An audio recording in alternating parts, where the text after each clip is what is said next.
Bismillahi rrahmani rrahim. Assalamu alaikum warahmatullahi wabarakatuhu, wapendwa wafuatiliaji wafaidika na mawaidha popote pale mlipo duniani, amani zake Rrahmani, upole wake Manani zikufikieni, na namwomba Allahu jalla jalalu kwa baraka zake na neema zake na huruma zake azikubali funga zetu na jumla ya matendo yetu mema yote katika mwezi huu mtukufu wa Ramadhani. Amin. Kwa mara nyingine tena na kukaribisheni katika kipindi chetu pendwa kabisa cha Faidika na Mawaidha Online, na leo moja kwa moja tutazungumzia jambo muhimu, jambo ambalo linahusu zakatul fitri. Na leo alhamdulillahi rabbil alamin, kwa baraka zake Mwenyezi Mungu tupo na shekhe wetu mpendwa, Allah mtukufu amhifadhi. Yeye mwenyewe atajitambulisha kwa jina lake na insha Allah tutaendelea na mada yetu ya leo. Naam, shekhe wetu, karibu sana katika kipindi cha leo.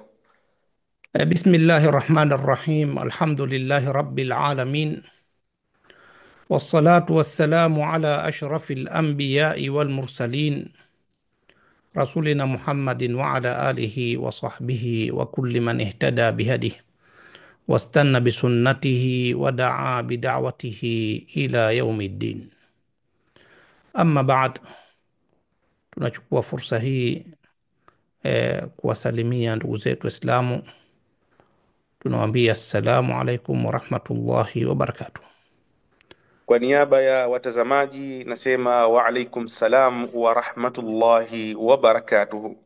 Naam, mimi hapa ni ndugu yenu Abu Hamed Hafidh Sawafi, ni imamu wa Jami Hayy al-Aqaba na vile vile ni bahith shuuni islamia katika Wizarati al-Awqaf wa shuuni dinia hapa Oman.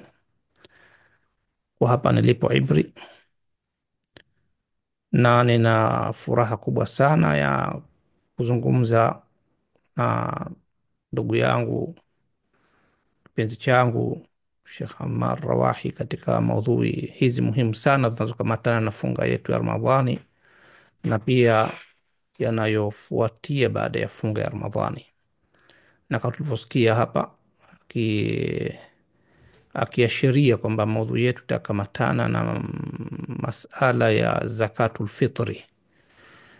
Kwa hivyo insha Allah tunamwomba Allah mtukufu taufiki katika yale ambayo atatujalia taufiki ndani yake. Wabillahi taufiq. Naam, shukran sana kwa mwanzo uliokuwa mzuri kabisa, nasi tunafurahi kuwa nawe shekhe wetu mpendwa, moja kwa moja kutoka hapa Maskati nchini Oman. Moja kwa moja tuingie katika maudhui ya leo. Kama tunavyofahamu, tunavyozungumza kitu chochote au tunapoanza kusoma kitu chochote, kwanza tunatakiwa kujua nini maana ya zakatul fitri. Zakatul fitri ni sadaka anayoitoa mwenye uwezo wa kuitoa katika mwanzo wa mwezi wa Shawali kabla ya kusali sala Idi, na hii inaitwa zakatul abdani, ni zaka ya miili. Kwa maana hii zaka haijalazimika kwa mali, hapana, imelazimika kwa mwenye uwezo wa kutoa tu, ni sawa akiwa tajiri au asiwe tajiri. Na kiwango chake ni pishi ya kile chakula kinacholiwa na watu wa mji husika. Kwa hivyo ni zaka, inaitwa zakatul abdani na inaitwa zakatul fitri.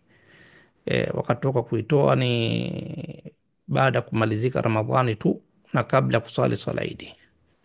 Naam. Naam, katika kipengele hiki shekhe wetu cha maana na umuhimu wa zakatul fitri, tunataka kufahamu, na ndugu yetu mtazamaji hapa ana swali la kujiuliza. Tunapozungumzia zaka, kuna zaka za aina nyingi. Tunatofautisha vipi zakatul fitri pamoja na zaka nyingine au zaka ya kawaida? Taban katika dini yetu ya Kiislamu zaka ziko aina mbili, kuna zakatul fitri na zakatul mali. Zakatul fitri ndiyo hii ambayo tunaizungumzia leo. Zakatul mali ni nguzo moja katika nguzo tano za Uislamu, kama mfano wa funga, na inalazimika katika mali ambayo anamiliki Muislamu, iwapo mali hiyo imefikia nisabu na imezungukwa na mwaka wa Kiislamu hijiria, ni sawa, mali hiyo ni mali ya naqd, yani ya kumiliki kifedha, ikiwa ni pesa au dhahabu yenyewe au fedha, madini au wanyama wa miguu minne wanaoliwa, ng'ombe na mbuzi na walio mfano wake katika hukumu hiyo. Ngamia, sawa, kondoo wanaingia katika hukumu hiyo, na vile vile inaingia katika zakatu ya mali, katika zaka ya mazao katika wakati wa mavuno. Naam. Hii ni zakatul mali. Hii inalazimika kwa wale ambao wamefikia nisabu na imezungukwa na mwaka au wakati wa mavuno kwa wenye mashamba.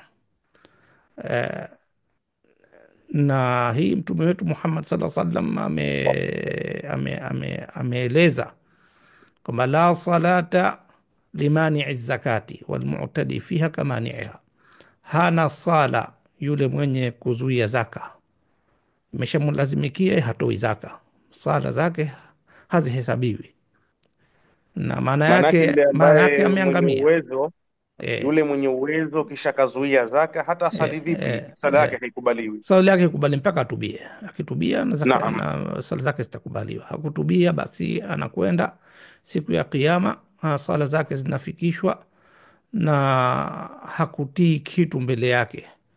Anaambiwa hizi hapa amali yako, lakini hukuitimizia sharti hii muhimu ya zaka, kwa maana hiyo haikubaliwi, haikubaliwi. Na tunafahamu sote kwamba siku ya Kiyama la mwanzo ambalo mja atahesabiwa ni sala. Naam. Ikipasi basi vinapasi vingine, ikifeli basi vinafeli vingine, kama ilivyokuja katika riwaya, awwalu ma yuhasabu alayhi al-abdu yawm al-qiyamati as-salah, fa in rajaha jamiu amalihi wa in rasaba jamiu amalihi. Kwa hivyo la mwanzo ambalo mja atahesabiwa siku ya Kiyama ni sala. Ikipasi basi vinapasi matendo yake mengine yaliyobakia, na ikifeli yanafeli matendo yake mengine yaliyobakia. Na mwenye kuifanyia uadui zaka hii ya mali, ni mfano wake ni yule ambaye amezuia. Kwa maana vile haitakiwi kuifanyia uadui, na kuifanyia uadui ni kuiweka pahala pasipo pahala pake, sawa. Kwa sababu hii Naam. zakatul mali ina wahusika wake na wenye kustahiki Naam. na viwango vyake vilivyobainishwa katika sheria, sawa. Na kiwango Naam. kidogo sana katika mali ambazo aghlabu leo watu wanamiliki ni mali ya pesa na madini, dhahabu na fedha, au tijara au biashara. Kiwango chake ni fungu moja katika 40. Yani mtu mali yake anagawa mafungu 40, moja la zaka, 39 linakuwa lake kila ni yake katika kila mwaka, au anasema 2.5, kwa sababu katika 100 kuna 42 na 21, nusu ya 40. Kwa hivyo kuna kwa katika kila 100 ni 2.5, ni 2.5, inakuwa ni Naam. haki ya zaka. Hii ni zakatul mali.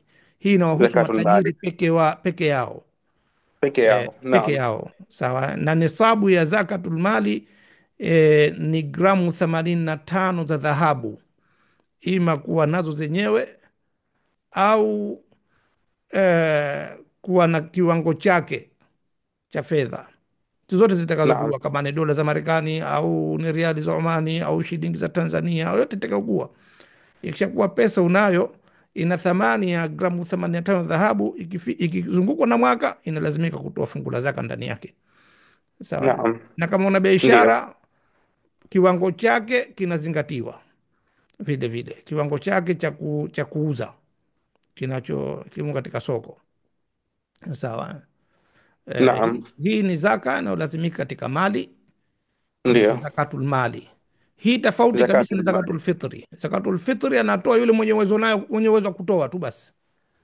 mwenye uwezo wa kutoa. Mwenye uwezo, hata kama si tajiri katika matajiri wenye kutoa zakatul mali, lakini yeye uwezo wa kutoa zakat, amejitosheleza siku ya Idi, ana uwezo wa kutoa, basi anatakiwa kutoa, ni lazima atoe. lazima atoe. Sawa.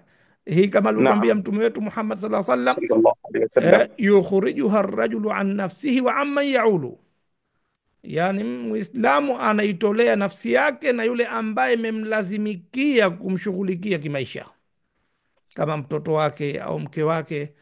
Kila mmoja katika hawa, hata yule aliozaliwa siku ile ile kabla kutoa zakatu, kuitoa, basi inalazimika kumwingiza katika fungu. Ni pishi moja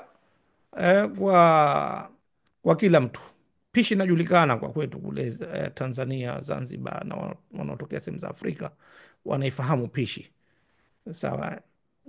Naam shekhe, katika kila kitu huwa kina lengo, Naam. na lengo ndiyo njia sahihi ya kufikia pale ambapo panahitajika kufika. Huwezi ukafanya kitu bila ya lengo.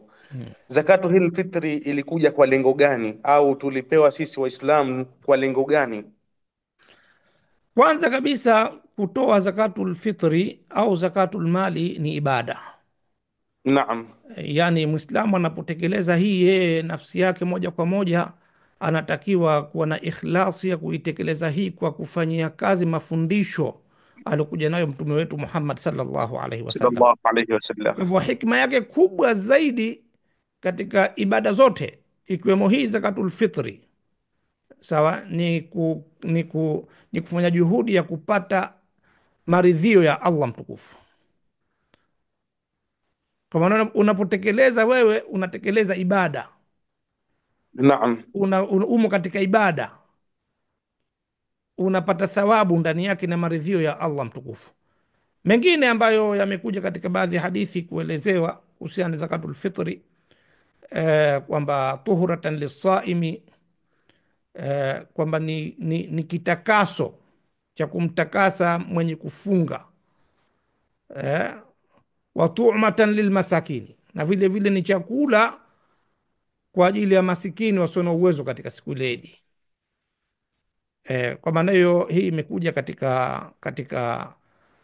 katika riwaya za mtume wetu Muhammad SAW salam kutueleza sallallahu kwamba alaihi wasallam. hikma yake sio lengo, hii ni hikma yake. Hikma yake kwanza inakuwa ni kumtakasa yule aliyefunga, kwa sababu wewe hata kama umo katika ibada ya funga unaweza kuteleza, sawa, ukateleza, pengine ukatokwa na neno lilokuwa si zuri kukusudia, sawa. Naam, Kwa maana hiyo inamtakasa mwenye kufunga, na vile vile inamtosheleza maskini katika siku ya Idi, kwa sababu imekuja katika riwaya, aghnuhum ani suali fi hadha lyaum, watoshelezeni hawa maskini wasiombe katika siku hii ya Idi. manake ni siku ya kula na kunywa vyakula vilivyokuwa vizuri Naam, ni siku ya kula na kunywa na kufurahi siku na zaidi. kufurahi. Sahihi. Sawa. Kwa maana hiyo hekma yake ni hiyo, na lengo lake ni kukimbilia maridhio ya Allah mtukufu. Manake moja kwa moja hapo nimepata faida ya kuwa tunapata faida ya kiroho na kijamii.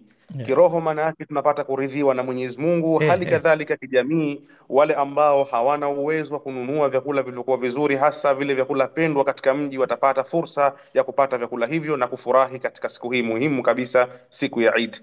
Naam. Naam, shekhe wetu, tukija katika kipengele cha pili, nayo ni wajibu wa kulipa zakatul fitri. Swali ambalo linakuja hapa, nani anapaswa kutoa zakatul fitri? Je, mtoto mdogo, maskini, mtu asiyefunga anapaswa kutoa zakatul fitri pia? Katika ulazima kutoa zakatul fitri imekuja riwaya ambayo makubaliano ni kuifanyia kazi riwaya hiyo, kwamba Mtume sala salam amesema, yukhrijuha rajulu an nafsihi wa amman yaulu, kwamba Mwislamu anaitoa zakatul fitri kuitolea nafsi yake na kila ambaye inamlazimikia kumshughulikia kimaisha. Sawa. Naam, Hapa ndipo penye wale ambao anapaswa mtu kuwatolea zakatul fitri. Kwa hivyo kama wewe ni peke yako, huna mwingine amefungana na wewe katika maisha, basi utatolea nafsi yako peke yako, peke yako. pishi moja. Lakini Naam. kwa mfano wewe uko na mke wako, huna watoto, basi utaitolea nafsi yako na utamtolea mke wako, sababu mke wako amekulazimikia kumshughulikia kimaisha. Naam. Ikiwa wewe uko wewe na mke wako na watoto wako, kila mtoto utamtolea na mke wako utamtolea, kila mmoja pishi moja. Na namna hivi, kama pengine unaishi na wazazi wako pia, wazazi ndio unahudumikia, unawatolea. Naam. Na imekuja katika riwaya kwamba kwamba Mtume sana faradha, yani Naam. ameilazimisha zakatul fitri hii ala kulli hurrin, wa kila mtu aliyekuwa huru, wa abdin, na alikuwa mtumwa bado Muislamu, sawa, bwana Naam. wake amtolee, sawa. Wakati huo, leo hakuna tena maswala ya utumwa, wakati huo alikuweko, sawa. Naam. eh, Sasa hivi shekhe wangu Saghirin kuna wa kabirin, ikiwa ni mkubwa au mdogo, eh, naam. ikiwa ni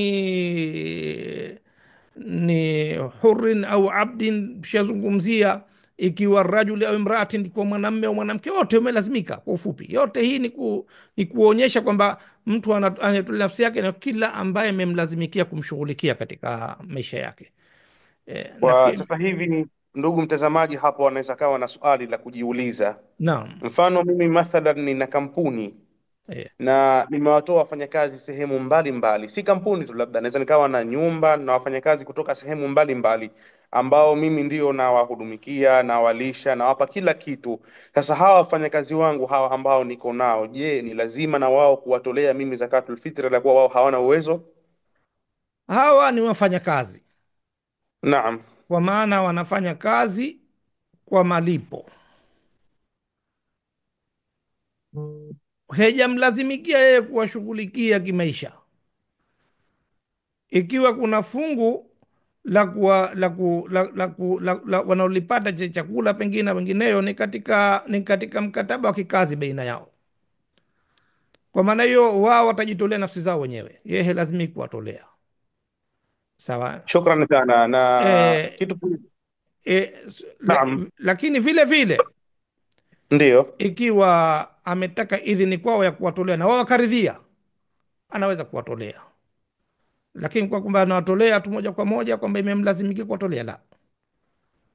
Hata kama mzee na watoto wake, siku nyingine imezoeleka kwamba mzee pengine anawatolea watoto wake wote, na wengine washajitegemea kimaisha, hawamtegemei tena baba yao, sawa. Naam. Asli anajitolea yeye peke yake na wale ambao wamemlazimikia katika maisha. Lakini ikiwa kuna mfahamiano baina yao na kukubaliana baina yao tayari, basi hakuna tatizo lolote, anatolea katika hali kama Ndiyo. hiyo. Inapita, si tatizo lolote katika hilo.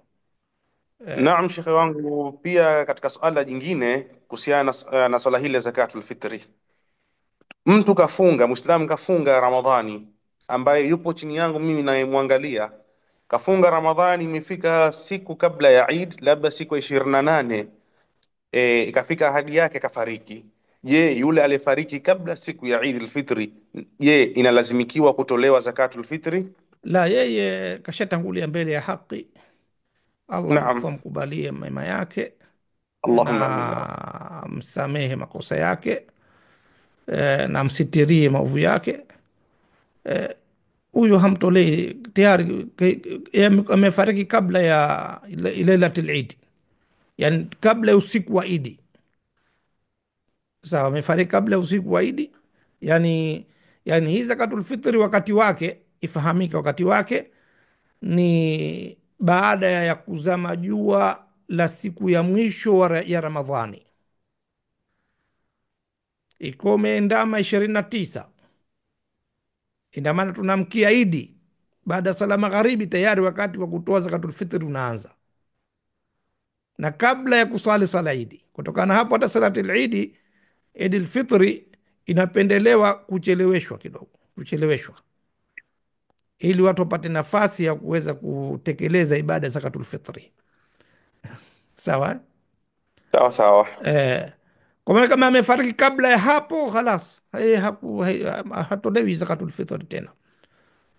Na vile vile atakayezaliwa kabla kutolewa ile Lailatul Eid, kazaliwa, ainaingia kutolewa katika zakatul fitri.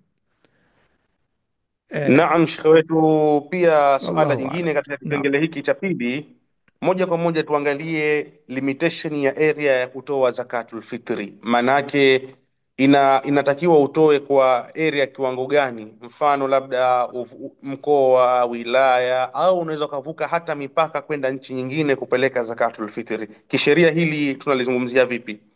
Asli ya zakatul fitri eh, inahusika na mji ambao mtoaji yupo ndani yake. Sawa, ule mji ambao pale mtu anapoishi, zakatul Naam. fitri anaitoa katika mipaka ya mji wake, haipeleki nje, haipeleki katika sehemu ya mbali pengine pasipokuwa pahala pake. Lakini ikitokezea kwamba sehemu ambayo yupo yeye pamejitosheleza vile vile, sawa, basi inapelekwa kwa Waislamu wengine waliokuwa sehemu ya mbali kwa ajili nao vile vile watoshelezeke, kama ilivyo leo mawasiliano ni mepesi, na vile vile njia ya kuweza kuitoa na kuifikisha kwa, kwa mafakiri katika sehemu nyingine ni nyepesi, basi hakuna tatizo katika hilo, ikiwa katika sehemu ambapo yupo yeye pamejitosheleza. Sawa. Sawa sawa. Kwa Mfano shekhe sababu wetu. illa Naam. yake ni hikma yake ni kuwatosheleza mafakiri na omba omba katika siku ya Idi. Sawa. Kwa maana hiyo, kwanza Naam. naanza na wale mafakiri waliopo katika mji wake. Ikiwa pale pamejitosheleza vizuri, basi kuna mji mwingine unahitaji mafakiri, wapo kwa wingi, basi wanapelekewa vile vile, si tatizo katika hilo. Leo mepesi katika Naam. hayo. eh, Ndiyo. naam. Mfano mzuri katika kipengele hiki, mimi nimetoka Tanzania, sasa hivi nipo hapa Masqat. Naam. Sasa je, nalazimika mimi kutoa zakatul fitri kwa eneo ambalo nipo, au nitahesabika mimi ni msafiri, natakiwa kutoa zakatul fitri sehemu ambapo mimi ni mkazi, yani Tanzania? Kiasli unatoa zakatul fitri pale ulipo wewe. Wewe pale ulipo una uwezo wa kutoa, basi unatoa. Sasa hiyo ndo asli, kwa sababu ibada unaitekeleza pale ambapo upo kwa wakati wake. Lakini ikiwa hapo ulipo pamejitosheleza na mawasiliano ya Tanzania yapo karibu kama ilivyo sasa hivi, na unaweza kuwakilisha kukutolea Tanzania, na kule haja pengine ni kubwa zaidi, sawa, basi si tatizo katika hilo vile vile. Wallahu Naam, a'lam. ndugu mtazamaji, popote pale ulipo duniani, unaendelea kutufuatilia kupitia kipindi hiki chetu pendwa kabisa, tukiwa na shekhe wetu mpendwa Shekh Hafidh, Allah mtukufu amhifadhi. Sote Tunaendelea amin. na darasa yetu hii muhimu ya zakatul fitri, nacho tunaingia sasa hivi ni katika kipengele cha tatu. Tunazungumzia sasa hivi sasa kiasi cha zakatul fitri, ni kiasi gani ambacho kinachopaswa kutolewa kwa kila mtu katika hii zakatul fitri. Zakatul fitri kiwango chake ni saa, yani ni pishi, ni kiwango cha ujazo wa pishi, ndo asli. Kwa maana yule ambaye anayo pishi, basi vizuri zaidi yapime kwa pishi, sawa. Na makadirio ya uzito wa kipimo cha uzito cha kilogramu leo ambacho tunakitumia, uh, nafikiri kama kilo mbili Na nusu. na nusu hivi, kilo mbili na nusu za mchele, kwa sababu ndio chakula ambacho tunakitegemea zaidi, kwa sababu hii zakatul fitri inatolewa kutu ahli albalad, kile chakula kinachotegemewa katika na watu wa mji, kile chakula cha msingi. Na ikizungumziwa kutu ahli albalad iwe na sifa mbili. Sifa ya kwanza ma yuktatu bihi, sifa ya pili ma yudakharu, yani tuwe na sifa kwamba ni chakula cha kuliwa, na vile vile kiwe na sifa ya kulimbikizwa, yani kinabakia muda mrefu bila kuharibika. Huwezi kufanya tungule kwamba ndi zakatul fitri, au nyama kwamba ni zakatul fitri, sawa. Lakini mchele, maharage kwa mfano, kunde, Ngano. ngano, sawa, shairi, tende, sawa, ni vyakula ambavyo ma yuktatu bihi wa yudakhar, ni chakula ni chakula cha kuweza kula na kinabakia muda mrefu bila kuharibika. Eh, na kinachozoeleka zaidi kwetu sisi ni mchele. Mchele, na sio atafute mtu mchele ambao uko chini Low grade. eh, sa uwe mchele ambao unaotumia mwenyewe, ambao huu ndo mchele ambao unaotumia na kula. Naam, shekhe wetu mpendwa, Allah mtukufu akuhifadhi, na ewe mtazamaji popote pale ambapo unatutazama, Allah mtukufu akuhifadhi na atujalie tuwe ni wenye kuyafanya yaliokuwa mema. Amin. Hakikatan shekhe wetu, tunafahamu ya kuwa maisha yetu hayako static, yako dynamic, yanabadilika kulingana na hali ya kiuchumi, kulingana na population. Mfano, familia moja inapewa kilo mbili na nusu, saa zingine ile kilo mbili na nusu hawezi kawa satisfied kwa ile familia. Je, mtu mmoja anaweza akapokea zakatul fitri sehemu nyingi tofauti na sehemu moja? Hakuna tatizo lolote ikiwa ni fakiri mwenye kustahiki kupata zakatul fitri, anapokea kwa mtoaji zaidi ya mmoja, si tatizo lolote katika hilo. Sawa, si tatizo lolote katika hilo. na ndio Na maana na ndio maana kukawa na illa ya ma yuktatu bihi wa yudakhar, naam, kwamba ikiwa ni chakula na cha kukaa muda mrefu bila kuharibika, maana anaweza kujitosheleza siku ile na siku inayokuja na siku inayofuatia na namna hiyo. Basi tatizo lolote kama tuki- atapokea kwa mtoaji zaidi ya mmoja, na hata yeye kama atakuwa amejitosheleza siku ile na kabla ya sala Idi vizuri, anaweza naye kutoa vile vile. tukirudi nyuma, shekhe wetu, Mpa tumesema maskini mwingine. kwamba Naam. katika lengo la zakatul fitri, tukiangalia kuilenga jamii yetu, hasa wale ambao hawana uwezo, kuwawezesha kupata furaha siku hii ya Eid. Tunafahamu kwamba mtu ashapewa mchele tayari, lakini kuna vitu mbalimbali vinahitajika. Atahitaji mafuta, atahitaji kitoweo, labda nyama, kwa ajili sasa ya kukamilisha ile menyu nzuri ya chakula kwa ajili ya yeye kufurahi. Je, mtu anaweza kutoa pesa badala ya chakula, na kuna maoni gani juu ya swala hili kisheria? Kwa kweli hii ibada ya zakatul fitri, kilicholazimika ni kutoa chakula kama tulivyoelezea, ma yuqtatu bihi wa yudakhar, na mengine aliobakia hayo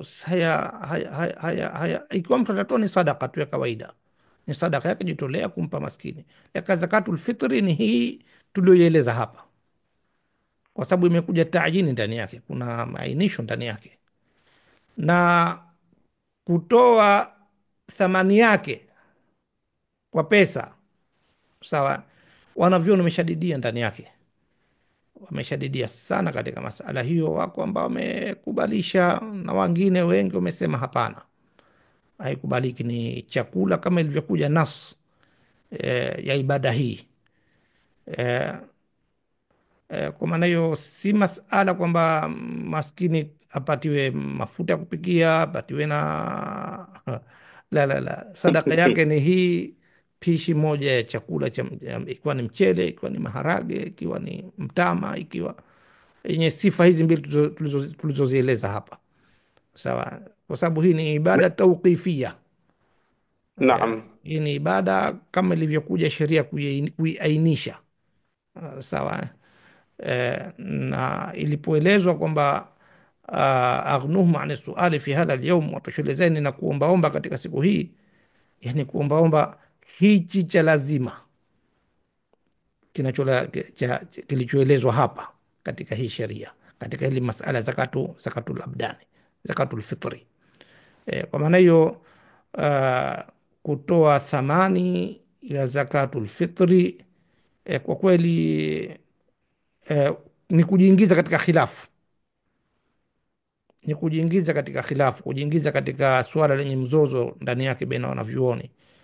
Na Mwislamu mwenye kuchunga dini yake vizuri anatakiwa kujiweka katika sehemu yenye makubaliano na na kujiondosha katika khilafu kama hizo. Sawa. Ikiwa ni lengo kuepusha hii habari ya kumfanya yule ambaye hana uwezo kuomba katika siku hii muhimu, siku ya Eid al-Fitri, e, inapendezwa labda kwa maoni yako, kutokana na sheria, ikiwa mtu ana uwezo wa kutoa zakatul fitri, basi si lazima, lakini je, itapendeza kwa yeye kuambatanisha kiwango chochote cha fedha ili basi kumwezesha yule ambaye hana uwezo? Kwa sababu ukipewa mchele, shekhe wangu, kuna vitu vingi vinahitajika. Huwezi ukachemsha mchele tu bila ya kuweka viungo mbalimbali vya mapishi ili kukamilisha, kama nilivyosema, ile menyu muhimu.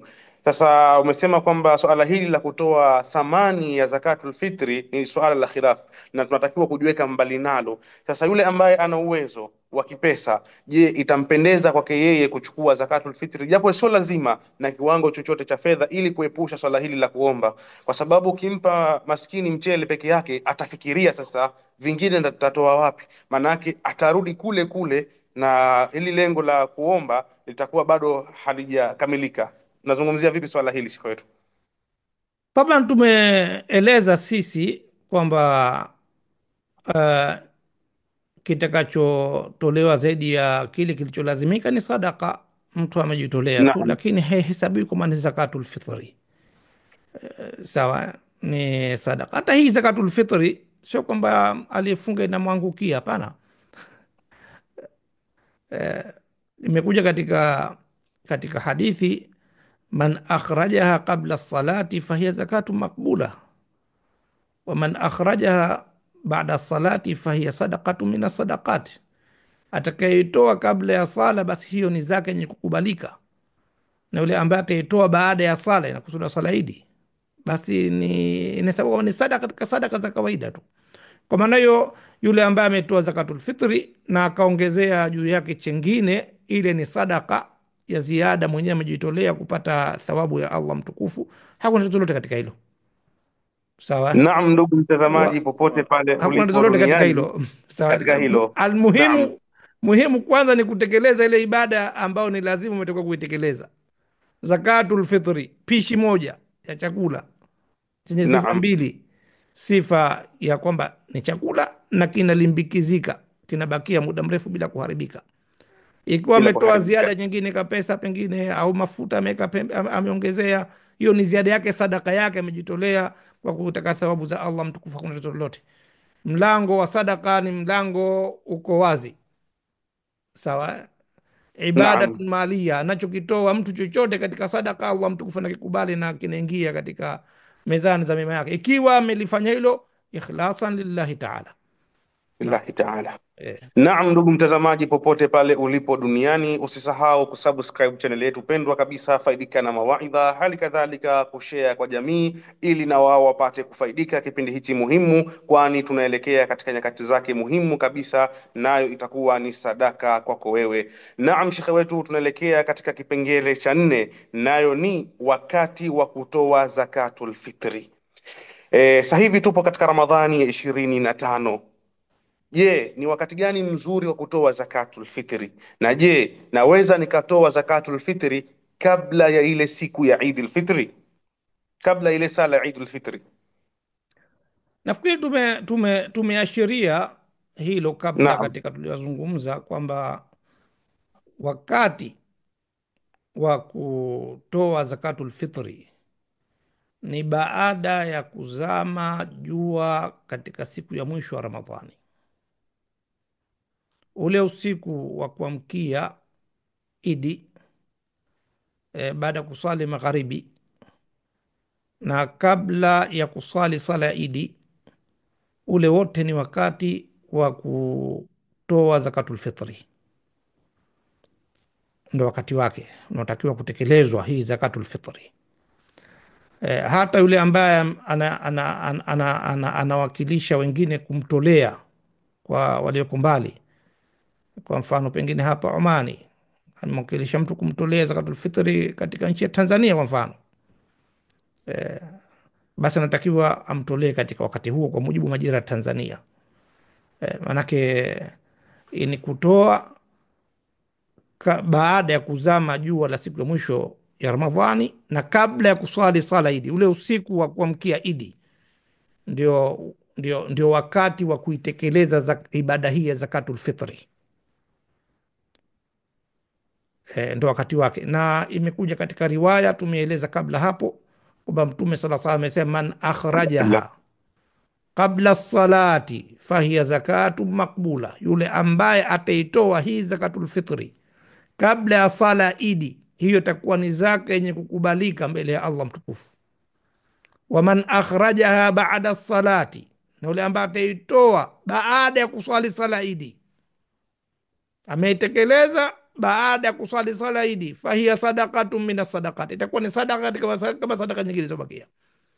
Sawa, sio kwamba inaanguka kwa mwenye uwezo nayo, hapana, inaendelea, ni deni kwake hata baada ya sala, lakini thawabu zake zinateremka,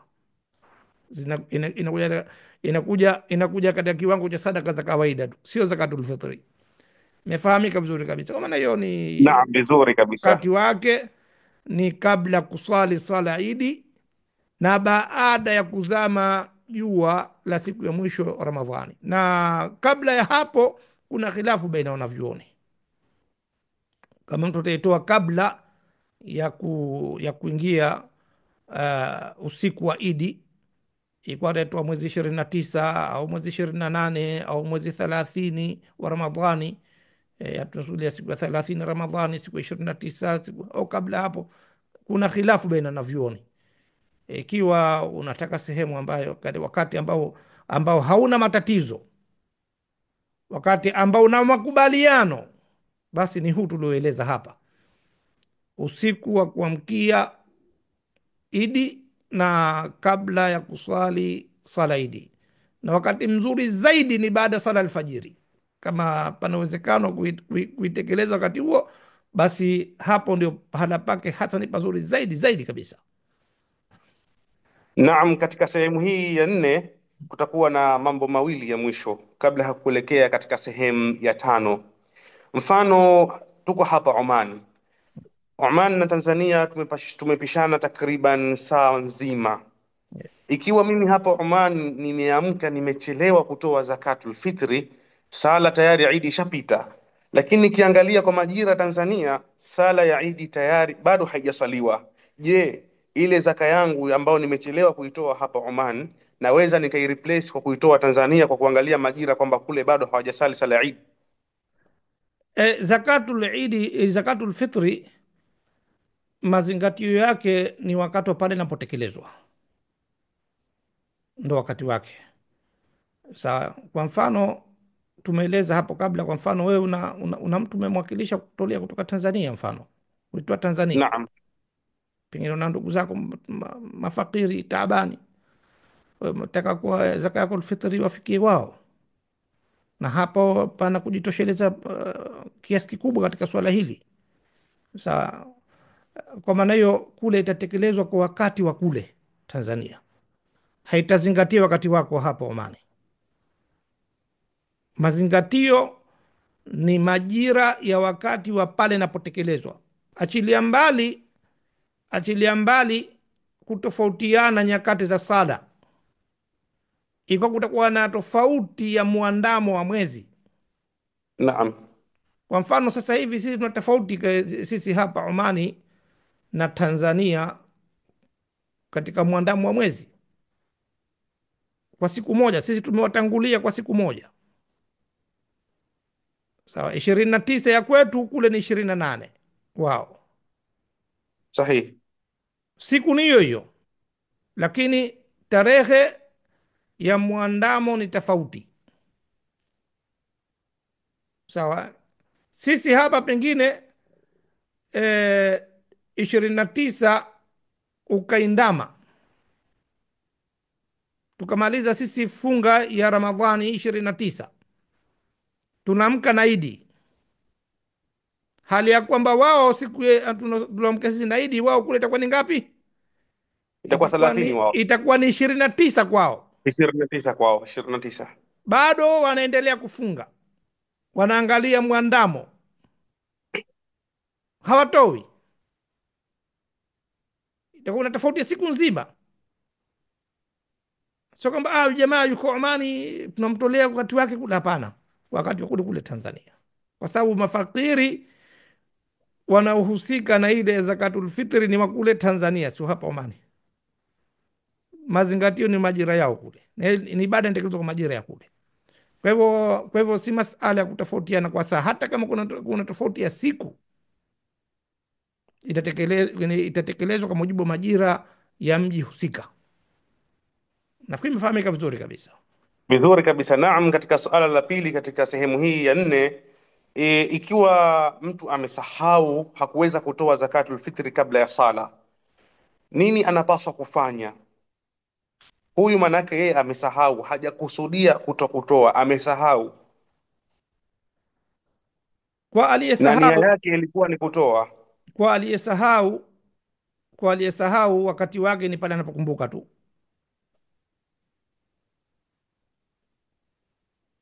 Kwa aliyesahau Naam, wakati wa kuitoa ni pale atakapokumbuka tu, pale pale fanye haraka kuitoa, na itazingatiwa kwamba ni zakatul fitri, kwa sababu hakufanya naam, ihmali, yeye amesahau. amesahau. Ikitokezea hali hiyo, Allahu aalam. Naam, ndugu mtazamaji, wafaidika na mawaidha popote pale ulipo duniani, moja kwa moja kipindi hiki chetu pendwa kabisa. Leo tunazungumzia zakatul fitri kutoka hapa nchini Oman, tukiwa na shekhe wetu mpendwa. Allah mtukufu amhifadhi, nawe mpendwa mtazamaji, Allah mtukufu akuhifadhi na atujalie tuwe ni wenye kuyafanya yalokuwa mazuri katika maisha yetu haya, ili tuwe katika wale ambao walofaulu. Usisahau kusubscribe channel yetu pendwa kabisa, faidika na mawaidha, kwa kufaidika na mengi kabisa. Naam, shekhe wetu, tunaendelea na sehemu ya tano, tukielekea mwisho mwisho kabisa wa kipindi hichi chetu pendwa kabisa cha zakatul fitri. Lengo kubwa ni kuukumbusha umma pamoja na kuzikumbusha nafsi zetu juu ya swala hili muhimu kabisa. Tumeangalia walengwa wa zakatul fitri, tumezungumzia kuwa ni wale ambao hawana uwezo na lengo lake ni kuepusha wao kuomba. Je, kuna swali linakuja katika hawa walengwa wa zakatul fitri, ikiwa je, naweza kutolewa zakatu hii fitri inaweza kutolewa kwa taasisi kama vile madrasa, mayatima na taasisi ambazo zinazosimamia mambo ya khairati, labda zinakusanya pesa sehemu fulani na kupeleka sehemu fulani ambapo kuna wahitaji pasipofikika. Je, swala hili kisheria linazungumziwa vipi? Ikiwa mayatima wa taasisi husika eh, wapo katika taasisi husika, na taasisi ndo ambayo inashughulikia kwa kuwatosheleza katika mahitaji yao ya kila siku, basi kuwatolea zakatul fitri pia si tatizo kwao. Sawa. Lakini ikiwa taasisi yenyewe eh, inayoshughulikia mayatima pia ni yenye kuhitaji, yani hiyo kuwashughulikia hao mayatima ni kutegemea sadaka za wengine, Sahihi. sawa, basi wao Naam. pia ni wenye kustahiki kupata zakatul fitri katika siku hiyo ya Idi. Inategemea na ile hali ya kuwashughulikia wale mayatima. Ikiwa ni taasisi iliyojitosheleza vizuri, mambo yake mashallah, ina maingizo yake mazuri kupitia ukafu na nyinginezo pengine, sawa, basi hali yake ni tofauti na taasisi ambayo inategemea misaada na sadaka za wengine. Inategemea na ile hali inavyokuwa katika taasisi husika. Na masala ya kuwakilisha kutoa zakatul fitri, pengine taasisi zinazoshughulikia masala ya kutoa sadaka Naam. ikafungua mlango wa kufikisha zakatul fitri kwa maskini wa sehemu fulani, eh, ni amana inakuwa katika taasisi ile. Basi hukumu yake kama tulivyoeleza kabla, ikiwa katika mji ambao mtu yupo umejitosheleza katika masala hii, basi ni vizuri kutoa zakatul fitri katika taasisi husika. Ilikuwa atapeleka kiwango na taasisi husika itanunua chakula katika mji husika na kutoa ile zakatul fitri, pia si tatizo katika hilo, ni vizuri vile vile, kwa sababu lengo la kutekeleza ibada linafikika, na hikma ya ya kuitekeleza ibada hii inapatikana. Hadha bila tawfiki, nafikiri imeweka vizuri kabisa, wallahu aalam. Vizuri, vizuri kabisa. Tukiendelea na sehemu hii ya tano katika walengwa wa zakatul fitri, tunafahamu kwamba tuna jamaa zetu, ndugu zetu wa karibu ambao hawana uwezo katika familia. Je, ni sahihi kumpa zakatul fitri mtu wa familia au ndugu wa karibu? Mtu wa familia na mtu wa karibu ambaye anastahili kupata zakatul fitri anatangulizwa, shekhe. Ndio mwanzo kumtanguliza katika kumpa zakatul fitri. Sawa, pana zakatu wasila, kuna zaka ndani yake, ibada husika na sila na kuunganisha ukaribu wa rahim wa kifamili unatangulizwa yeye. Kwa hivyo ikiwa kuna fakiri katika familia, yeye anatangulizwa kupata zakatul fitri ya watu wa familia yake. Manake kama unajua katika familia yako kuna watu ambao hawana uwezo, kabla hujaenda nje ya familia unatakiwa kuwapa priority wale waliopo katika familia yako. Ndio ulivyokusudia shekhe wetu? Ndio anatangulizwa. Wal aqrabuna aula bil ma'rufi, shekhe. Naam. Watu walikuwa wa karibu wa kifamili wana kipaumbele katika kutekelezewa mazuri mema. Kwa maana hiyo, kama kuna mtu katika family hali yake ni taabani na anastahili kupata zakatul fitri au zakatul mali, basi anatangulizwa kupewa haki yake. Haki hiyo ni sadaqatun wasila, inakuwa ni sadaka na sila vile vile ya rahim, kuunganisha udugu, na kumfahamika vizuri kabisa. Naam, tukielekea kabisa mwisho wa kipindi chetu pendwa, kuna masala ya ziada ambayo tunataka ufafanuzi kutoka kwako wewe shekhe wetu mpendwa. Allah mtukufu akuhifadhi, na namwomba Allahu jalla jalalu awahifadhi wapendwa watazamaji wetu wote pamoja na Waislamu wote, na wajalie wawe minal faizina fi dunya wal Amin, akhirah.